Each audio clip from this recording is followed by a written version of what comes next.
எல்லா புகழும் இறைவனுக்கு. ஓம் நம சிவாய்.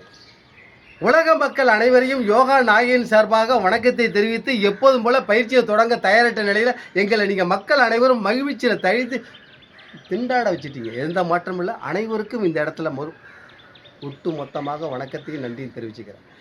யார் ஒருத்தங்க பத்மாசனம் போடு யோகாவில் கற்றுக்கிட்டாங்களோ இறைவன் அருள் தானாக வரும். கொட்டுன்னு கொட்டுங்க, எந்த மாற்றமும் இல்லைங்க. நான் கட்ட உண்மைங்க, அது எந்த கவலையே இல்லை. எப்படி செல்வங்கள் இன்பங்கள் எல்லாம் தானாக வரும், துன்பங்கள் பறந்து ஓடிடும். அது பத்மாசனத்தில் இருக்குது. இன்னொன்று புஜங்காசனம். புஜங்கன்னா பாம்புங்க, அதுக்கு பேர் வச்சுருக்காங்க. ஆமாம், அந்த பாம்பு ஆசனத்தை யார் ஒருத்தவங்க செய்கிறாங்களோ பெண்களுக்கு மாதவிடாய் காலத்தில் சிறப்பான நிகழ்ச்சி இருக்குது. டாக்டரை பார்க்க வேண்டிய அவசியமே இல்லை. இப்போ பத்மாசனத்தையும் பாம்பாசனத்தையும் ரெண்டு எப்படி ஒன்றா இணைக்கிறது அதான் நான் செய்ய போகிறேன். பார்த்துங்க. அடுத்து நண்பர்கள் செய்ய போகிறாங்க, செஞ்சு காட்டிடுறேன். முதல்ல நேரம் உட்காரணும், அப்புறம் பத்மாசனம் போடணும். பத்மாசனம் போட்டாச்சு. தாமரைக்கு வந்துட்டாலே எல்லாமே கிடைக்குங்க, அதில் எந்த மாற்றமும் இல்லைங்க. தாமரைக்குள்ளே அவ்வளோ விஷயம் இருக்குது.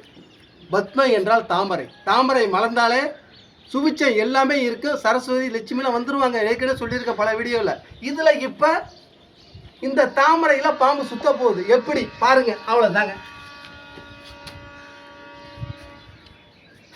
மகிழ்வா செய்ய வேண்டும், எந்த மாற்றமும் இல்லை.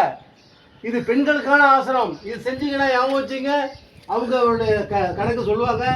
புஸ்தகமாக சொல்கிறேன், டாக்டரை நீங்கள் அணுக முடியல, உங்கள் உடம்புக்கு நீங்கள் தாங்க டாக்டர். இதில் 2-3 சைஸ் இருக்குது. இப்போதைக்கு ஒரு சைஸோடு முடிச்சுக்கிறேன். ஆமாம், அடுத்தடுத்த வீடியோவில் நீங்கள் விரும்பும் போது தர்றேன். இப்போ நண்பர்கள் இந்த இடத்துல உங்களுக்காக செய்து காட்டுவார்கள், கவனிங்க. நண்பா, நீங்கள் புஜங்கம் மட்டும் செய்யும், ஏன்னா பத்மாசனம் வந்தால் தான் அதுக்கு அடுத்து வர முடியும். நீ பத்மாசனம் வேண்டாம், புஜங்கத்துக்கு வந்துருங்க. நீ பத்மாசனம் போட்டு 2 இணைச்சி செய்ப்பா. ஒன்னுடைய நான் கவனிக்கிறேன் அப்படின்னு. ரைட், மக்களுக்கு வணக்கத்தை தெரிவிங்க. நீங்கள் பத்மாசனத்துக்கு வர வேண்டாம், தயவு கொடுங்க. புஜங்கத்துக்கே வந்துருங்க. Very good. நல்லா நீட்டுங்க, 2 பாதங்களும் ஒன்றா இருக்கட்டும். Very good.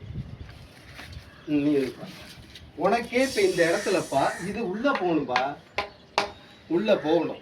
மேலே எவ்வளோ தூக்க முடியும் தூக்கி அந்தந்த வானத்தை பாருங்க. இன்னும் தூக்கலாமே, முட்டி நிமிரல, இன்னும் நிமிரணும். கரெக்டு, சரியான விஷயம், அருமையாக இருக்குது. மூச்சை கவனிங்க. எந்த ஒரு வழி இருந்தாலும் வலியுறுத்தி செய்யறது யோகாசனம் இல்லை, அதான் உண்மை. இதை என்னைக்கு என்ன காலம் ஒன்றாவீங்க, அவ்வளோதான். இப்போ நிமிந்துட்டீங்க, தெரியும். வானத்தை பார்த்து சுவாசத்தை உள்ளே எடுத்து வெளியே விடுங்க. மார்பில் உள்ள சளியெல்லாம் தானாக கரைஞ்சி ஓடிடுங்க. வேறு பெரிய விஷயமே இல்லைங்க. இதுதான். இப்போ இதோட ஆசனத்தின் பேர் என்ன? பத்ம பாம்பு 2 ஒன்றா இருக்குது. பத்ம புஜங்காசனம் தெரிஞ்சுங்க. இதை முறைப்படி உடனே வராது, செய்ய வரும். இதை மாதிரி செய்யறப்ப உடல் ஆரோக்கியமாகும். கூணு முதுவே வராதுங்க, நிமிர்ந்து நிற்கலாங்க இப்படி.